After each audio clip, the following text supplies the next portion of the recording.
السلام عليكم ورحمة الله تعالى وبركاته. كسولي هذا كان كأنه مرة واحد من ست حلفة وأنا هو ياسين قاسم علي ودين تبين أي برنامج واتحنه إني هريه ذورك إسرائيل قيد تيسي كوبي طوانات وحرم وقال كان كله فكورينا تاريخ نولاتي مدن محمد علي نور هي حمنتي سجالات حبني دنيا ذورك إسرائيل.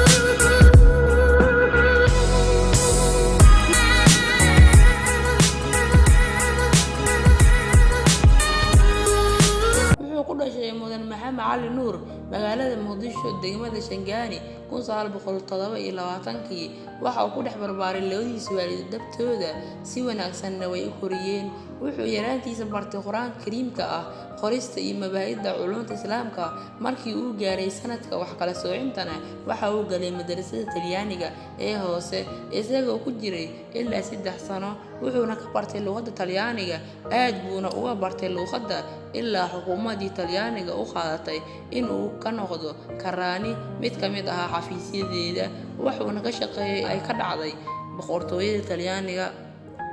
sanadii 1943 xukuumadda Ingiriiska baa u qaadatay shaqaale isla xafiiskii uu ka shaqeyn jiray xilligii xukuumadda Talyaaniga wuxuuna ahaa mid isku bedelaya gooyin badan xukuumadda Ingiriiska ilaa qadartu la kulmisay saaxiibadiisa wadaniyiinta ahaa waxa uu ahaa xubintii sagaalaad ee ka midka ahayd xubnihii 13 ahaa ee asaasay xisbiga midnimada dhalinyarada Soomaaliyeed kaas oo taagay tiirarkii xornimada iyada oo ay jirtay dhammaan wax kasta oo lagu caburinayay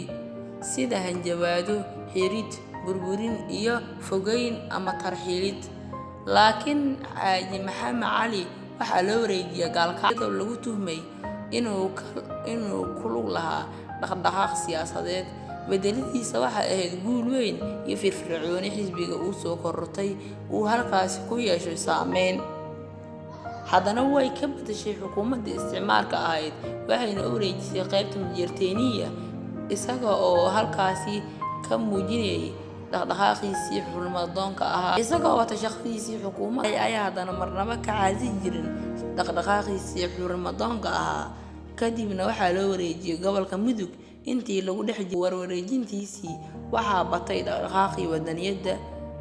sanadii 1947 waxa si rasmi ah loogu bedelay Beledweyne wuxuuna dhigay muhiimadiisii koowaad in uu u shaqeeyo xisbiga midnimada dhalinyarada Soomaaliyeed isagoo ilaalinayay shaqada uu hayo waxaana kordhay dhaqdhaqaaqiisii wadaniyadda kadib waxa loo fogeeyay Boosaaso kadib lagu tuhmay inuu ka qayb galay dhaqdhaqaaq siyaasadeed waxa la sheegay intii uu ku sugnaa Boosaaso inuu ka qayb qaatay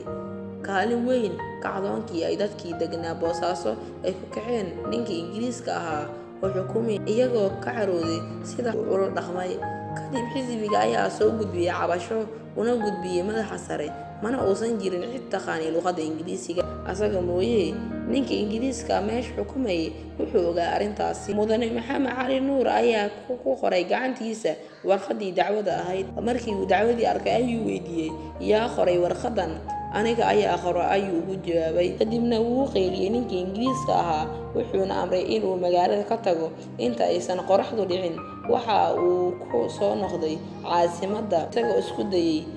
marar badan inuu xisbiga xamar iyo xisbigiisa uu mideeyo ee ugu guuleystay arintaasi sanadii 1950 wuxuu aaday dalka Talyaaniga isagoo soo dhameystirayay waxbarashadiisa xagga cilmiga